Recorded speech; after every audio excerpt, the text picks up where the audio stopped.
ინფლაციის მზარდი საფრთხეების გამო ყაზახეთის ცენტრალურმა ბანკმა მონეტარული პოლიტიკის გამკაცრების და რეფინანსირების განაკვეთის 18%-მდე გაზრდის გადაწყვეტილება მიიღო. აქამდე ქვეყანაში განაკვეთი 16.9% იყო, ანუ საქმე გვაქვს 1.5%-იან ზრდასთან. გადაწყვეტილების მიღების მიზეზი 13%-მდე გაზრდილი ინფლაციაა, რომელიც ბოლო კვარტალში განსაკუთრებით დაჩქარდა და ეროვნული ბანკის მიერ დაშვებულ ზედაჭერს გაცდა.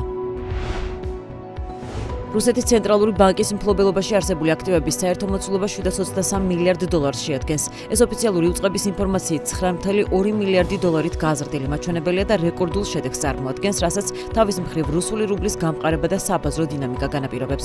როგორც მარეგულირებელი განმარტავს, ზრდის განმაპირობებელი ძირითადი მიზეზი საერთაშორისო ბირჟაზე ოქროს გაძვირებაა, რომელსაც რუსულ რეზერვში მნიშვნელოვანი ადგილი უჭირავს. კერძოდ საუბარია თითქმის 250 მილიარდი დოლარის ოქროზე და მის ციფრულ სერტიფიკატებზე. სავალუტო რეზერვის მოცულობას რაც შეეხება, ის დაახლოებით 420 მილიარდი დოლარია. აქედან 390 მილიარდი დოლარი კი უცხოურ ვალუტაზე მოდის. უნდა აღინიშნოს, რომ ზემოხსენებული პორტფელის თითქმის ნახევარი დასავლურ იურისდიქციაშია გაყინული და ცენტრალურ ბანკს მასთან წვდომა არ აქვს, თუმცა ის ფინანსურ ანგარიშგებაში მაინც აღირიცხება და რუსეთის მთავრობის ბალანსზე რჩება. აზერბაიჯანის სუვერენული სიმდიდრის ფონდი ლონდონის რიგით მეორე უმსხვილეს გეტვიკის საერთაშორისო აეროპორტში 67 მილიონი დოლარის ინვესტიციას დებს. როგორც ცნობილია, აზერბაიჯანული სოფაზის საინვესტიციო პარტნიორი Global Infrastructure Partners იქნება, რომელიც პლანეტის უმსხვილესი აქტივების მმართველი ჰოლდინგის BlackRock-ის შვილობილია. სოფაზის სახელით ცნობილი სიმდიდრის ფონდის დანიშნულება ნავთობიდან და გაზიდან მიღებული მოგების სხვა ალტერნატიულ აქტივებში ინვესტირებაა, რათა აზერბაიჯანის ეკონომიკამ დივერსიფიცირება შეძლოს, როგორც ამას ყველა მსგავსი სახელმწიფო ცდილობს. სუვერენული სიმდიდრის ფონდის პორტფელის უდიდესი ნაწილი დასავლურ ქვეყნებზე მოდის. აქტივებს შორის კი თითქმის ყველაფერს შეხვდებით, აეროპორტებით დაწყებული აქციებით თუ მზის სადგურებით დამთავრებული.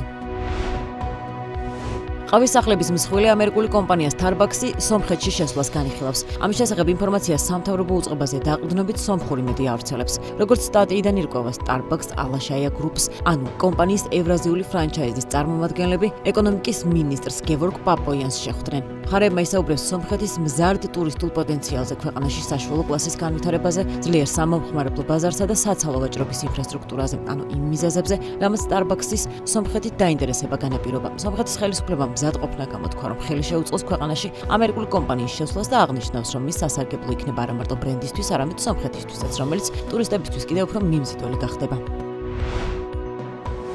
ლატვიის მთავრობა რუსეთის 851 მოქალაქეს ქვეყანას ატოვებინებს და ამისთვის ბოლოვადად 13 ოქტომბერი განისაზღვრა. მიზეზად მათ მიერ კანონით გათვალისწინებული მოთხოვნების შეუსრულებლობა დასახელდა, მათ შორის ლატვიური ენის ცოდნის დამადასტურებელი დოკუმენტის წარდგენა და ეროვნული უსაფრთხოების შემოწმების გავლა. ლატვიამ საიმიგრაციო კანონები პირველად 2022 წელს რუსეთის უკრაინაში შეჭრის შემდეგ გაამკაცრა. შემდეგ 2024 წლიდან რუსეთის მოქალაქეებისთვის წესები კიდევ უფრო გამკაცრდა. განახლებული რეგულაციების თანახმად რუსეთის მოქალაქეებს 2025 წლის 30 ივნისამდე უნდა მიიღოთ ევროკავშირის გრძელვადიანი რეზიდენტის სტატუსი, დაემტკიცებინათ ლატვიური ენის აურ დონეზე ცოდნა და გაევლოთ ეროვნული უსაფრთხოების შემოწმება. ცვლილებები რუსეთის დაახლოებით 30,000 მოქალაქეს შეეხო. მიუხედავად იმისა, რომ უმეტესობა არ დაემორჩილა ახალ მოთხოვნებს, ან ნებაყოფლობით დატოვა ქვეყანა, 851 პირმა საჭირო დოკუმენტაცია დროულად ვერ წარადგინა.